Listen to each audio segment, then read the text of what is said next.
Stop scrolling right now, because in the next 17 minutes, I'm gonna show you the 3 locations that become instant fortresses when everyone else is getting themselves killed on the highway. And though, it's not a bunker. It's not some rural property. It's probably within walking distance of where you're sitting right now. Here's what nobody tells you about collapse. It doesn't start with zombies or nukes. It starts with a supply chain hiccup, a grid failure, a bank holiday that lasts too long, and suddenly every single person in your city has the exact same plan. Get out. Highway 101, Interstate 5, Route 66, doesn't matter. They all turn into the world's largest parking lot filled with angry, desperate people who are realizing too late that their survival plan was actually a death sentence. The math is simple and absolutely brutal. Take Los Angeles, 4 million people, 3 major highways out. Even if everyone leaves in perfect order, which they won't, you're looking at a 48-hour traffic jam minimum. Except you don't have 48 hours. You've got maybe 6 before gas stations run dry, maybe 12 before someone realizes that Honda Civic you're stuck behind has supplies they want more than you do. Think I'm exaggerating? Hurricane Rita, 2005, 2.5 million people evacuating Houston. The highways became gridlock death traps. People ran out of gas, ran out of water, died from heat exhaustion sitting in their cars. And that was with government coordination, with warnings, with a clear timeline. Now imagine that same scenario, but the government's not coordinating anything. The warnings never came. The timeline is right now or never. What do you think happens? Panic purchasing turns into panic violence, and that 3-hour drive to your cousin's cabin, it becomes a 3-day nightmare that ends with you abandoning your vehicle and walking into the wilderness with whatever you can carry. Spoiler alert, you're not making it. But here's the counterintuitive truth. The real advantage isn't in fleeing. It's in recognizing that when 10 million people evacuate, they leave behind 10 million people's worth of infrastructure. Empty buildings, abandoned equipment, functional systems that nobody's using because they're too busy dying on the interstate. The rule: strategic occupation beats panicked evacuation every single time. I spent 2 years auditing urban infrastructure. I mapped defensibility ratings, water access points, medical supply caches, communication capabilities, and I found 3 location categories that transform from mundane Tuesday real estate into survival strongholds the moment the exodus begins. These aren't bunkers.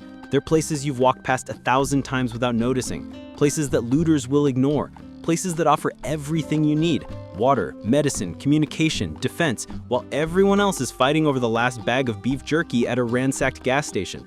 Your neighbors are running. They're making the worst tactical decision of their lives. You're not going anywhere.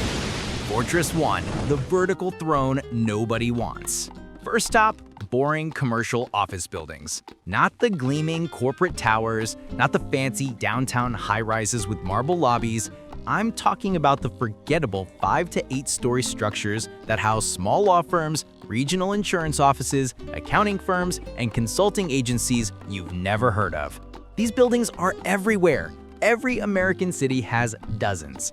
They're the architectural equivalent of background NPCs. You know they exist, but you've never actually thought about them. And the second the collapse hits, every single person will continue not thinking about them. When chaos erupts, people operate on pure instinct and half-remembered action movies. They hit pharmacies, grocery stores, gun shops, gas stations. Everyone's got the same target list because everyone's running the same mental script. Nobody's breaking into Henderson and Associates tax consultants on 4th Street. Nobody's looting Davidson Legal Services. These places offer nothing immediately obvious. No visible food, no apparent weapons, just cubicles and computers. That's exactly why they're perfect. Defense through verticality. Most of these buildings have exactly 2 ways up: a stairwell and an elevator shaft. 2 entry points. Compare that to a suburban house with 12 windows, 2 doors, a garage, and a basement entrance. Or any horizontal structure where defense means watching 360 degrees simultaneously. Vertical buildings compress your defensive perimeter into a single choke point. You barricade the ground floor stairwell door. You block the elevator lobby with desks and filing cabinets. Suddenly, you've transformed an 8-story building into a medieval castle where attackers have to funnel through a single kill zone. 2 people on rotation can defend a stairwell indefinitely. Try doing that with a ranch house. Take the top floors. Ground level is for crowds and broken glass, but 7 floors up, you're watching the chaos like a spectator sport. You've got sightlines, warning time. You see threats coming from blocks away. Someone wants to reach you, they're climbing 8 flights of stairs, making noise, getting tired, and arriving exactly where you want them, exhausted and funnel choked. You're playing tower defense. They're playing a game they don't know they're losing. The secret nobody audits: roof water. Here's where this gets beautiful. These office buildings weren't designed for survival. They were designed for lawsuits, for passing inspections, for satisfying fire marshals and HVAC regulations. And every boring compliance requirement created survival infrastructure nobody thinks about. Go to the roof. What's up there? HVAC units, cooling towers, and water tanks.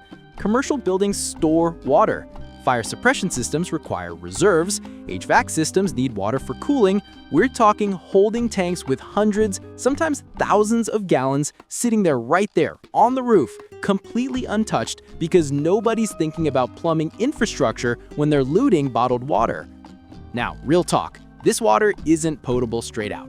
It's been sitting there for months. There's rust, biofilm, potential bacterial growth.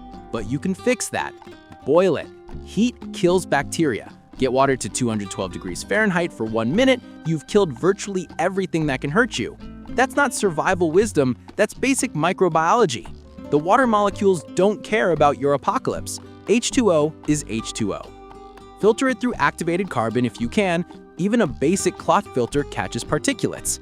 Let it sit in clear bottles under direct sunlight. UV radiation is a natural disinfectant. 6 hours of sun exposure kills most remaining pathogens. You've just turned roof runoff into drinking water, while your former neighbors are dying of dysentery in an overcrowded camp that ran out of medical supplies on day 3. The long game. Every floor has bathrooms, plumbing infrastructure throughout the entire building. Even when city water pressure fails, there's residual water in the pipes. Gravity-fed systems from roof tanks. You've got weeks of water access built into the architecture. Office supplies become survival tools. Ethernet cables are rope. Fire extinguishers are weapons. Break room microwaves can be disassembled for parts. Magnets, copper wiring, transformers. Furniture becomes fortification. Climate control means installation. And power infrastructure ready for when you get a generator or solar panels. These buildings look worthless from outside, empty, abandoned. Looters take one look and move on to flashier targets. Meanwhile, you're 8 floors up, drinking filtered roof water, watching crowds fight over scraps at the gas station across the street. Welcome to your vertical fortress. You're alive, defended, and hydrated. That's 3 points ahead of everyone stuck in traffic. Fortress 2, the medical hack everyone ignores. Next location, private dental clinics and standalone veterinary hospitals. Not the emergency room that's currently on fire. Not the big hospital where looters are fighting over morphine. I'm talking about Dr. Patterson's family dentistry in the strip mall, about Paws and Claws Animal Hospital on the edge of town. Americans spend absurd money on 2 things: straight teeth and expensive pets. That created a massive infrastructure of small medical facilities scattered everywhere. And during the initial 72 hours, everyone's hitting pharmacies. They're smashing Walgreens windows, fighting over Tylenol, ransacking CVS for bandages, and completely ignoring the medical jackpot 3 blocks away. The chemistry cabinet nobody remembers. Inside every dental clinic, anesthetics, real ones, lidocaine, articaine, mepivacaine, professional-grade pharmaceutical compounds designed to completely block nerve signals. You need to stitch a wound, extract something embedded in flesh, perform field medicine that would make someone pass out from pain. You just found your supply. Dental anesthetics work on any nerve tissue. Antibiotics, amoxicillin, clindamycin, azithromycin. Dentists prescribe them constantly for infections. There are stockpiles in those cabinets. Now here's where it gets interesting. Veterinary clinics. Animals can't describe symptoms, can't tell you where it hurts. So vets prepare for everything and stock broad-spectrum solutions. The dirty secret is veterinary pharmaceuticals are chemically identical to human versions. Same molecular structures, same mechanisms, same therapeutic effects. The only differences are FDA labeling, dosage calculations for body weight, and price markups. Fish antibiotics, same amoxicillin you'd get from your doctor. Is this medical advice? No. Is this survival logistics? Yes. The sterilization technology that saves lives. Here's what kills most people in prolonged survival. Infection. Not the initial crisis, not starvation. Infection. A cut gets dirty. Bacteria multiply. Without antibiotics and sterilization, that cut becomes cellulitis. Cellulitis becomes sepsis. Sepsis becomes death. Every dental clinic has an autoclave. That's a pressurized steam sterilization chamber reaching 250 degrees at 15 psi. At those conditions, you kill everything. Bacteria, viruses, fungal spores, complete sterilization. You can perform actual medical procedures, sterilize surgical tools, clean bandages, create a sterile field for wound treatment. Most survivors die 3 days later from an infected splinter, from using a rusty knife to remove debris, from wrapping injuries in dirty cloth. You just eliminated that entire category of death. Plus, the tools. Dental instruments are precision equipment, scalpels, forceps, surgical scissors, designed for working in small spaces with minimal tissue damage. Your field surgery just upgraded from medieval to modern. The infrastructure advantage. Veterinary hospitals often have backup power systems because you can't pause surgery when the grid fails. There are generators, stored fuel, sometimes solar panels, and nobody's guarding these places. Pharmacies have security gates, hospitals have crowds, but Dr. Martinez's veterinary clinic? Empty, quiet, forgotten. When antibiotics become more valuable than gold, you're sitting on a fortune nobody knew existed. The irony is that the pets had better healthcare infrastructure than their owners. And now it's yours. Fortress 3, the ghost grid stays online. Final location? Amateur radio club buildings and small-town public works maintenance depots. Not the main municipal facility, the small, forgotten infrastructure buildings. Ham radio clubs and industrial parks, public works satellite stations, utility maintenance sheds. The communication monopoly. When collapse hits, communication dies first. Cell towers have backup power for maybe 72 hours. Then they're dead. Batteries run out, generators run out of fuel. Your smartphone becomes an expensive paperweight. No calls, no texts, no internet, no GPS. You're in an information blackout. Except for ham radio operators. These enthusiasts have been preparing for this since the Cold War. They've got licensed equipment, low-power broadcasting systems, antenna arrays, frequencies that work when everything else fails. And they built clubhouses, physical locations with installed equipment, working radios, instruction manuals, schematics, everything you need to learn on the job. Amateur radio isn't Wi-Fi. It's not satellite dependent. It's direct radio frequency communication that works as long as you have electricity and an antenna. Solar panels work, car batteries work, hand crank generators work. You're transmitting across hundreds of miles. Suddenly you're coordinating, gathering intelligence. You know which roads are blocked, which areas are hostile, where resources are, what's actually happening beyond your sightline. Information is power. In collapse scenarios, information is survival. The energy infrastructure.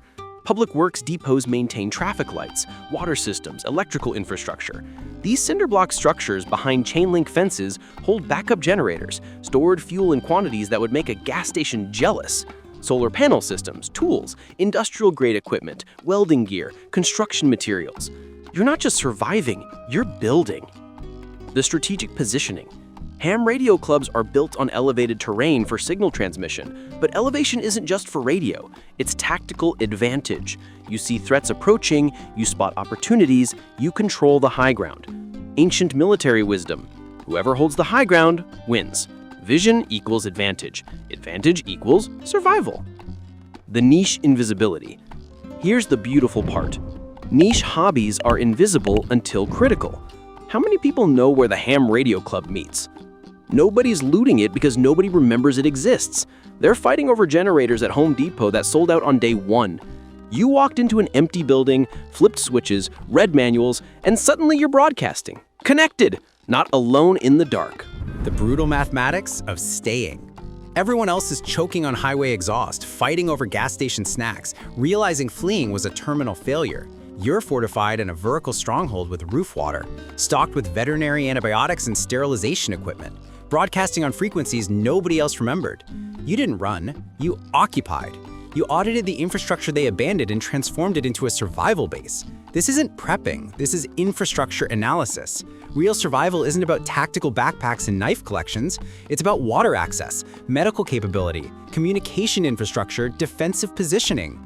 Your advantage isn't guns or gold, it's knowing which buildings have water tanks, that veterinary clinics stock antibiotics, that ham operators built communication networks independent of the grid. While they're running toward nothing, you're building something. The 15-minute window. When collapse finally breaks, you've got maybe 15 minutes before the highways clog, before panic buying becomes panic violence, before every exit becomes a death trap. That's your window. That's when everyone else's instinct becomes your advantage. The real question: go outside, look at your city. See those boring office buildings, that dental clinic you drive past, that industrial area with the radio tower? Those aren't background scenery. Those are strategic assets. Survival infrastructure hiding in plain sight. The difference between dying on a highway and thriving in the ruins. The collapse isn't coming, it's already here. Slow, quiet, and the supply chains getting thinner, the power grid getting less reliable, the social trust getting more brittle. And when it breaks, really finally breaks, you've got one decision: join the exodus, sit in traffic, fight for scraps, run out of gas in the middle of nowhere, become another cautionary tale about dying somewhere else. Or stay, fortify, occupy, turn the infrastructure everyone abandoned into the fortress nobody saw coming. The final calculation. The masses are running because running feels like action. Motion feels like progress. Leaving feels like survival. They're wrong. Survival is logistics, strategic positioning, infrastructure control. The real treasure isn't in some cabin in the woods that 300 other people think they're fleeing to. It's right here, in the boring buildings, the forgotten facilities, the overlooked infrastructure. So what's it gonna be? Run with the herd and die tired on some highway, or stay sharp, occupy smart, and rule the ruins? Your move. The buildings are waiting, the clock is ticking. Choose wisely.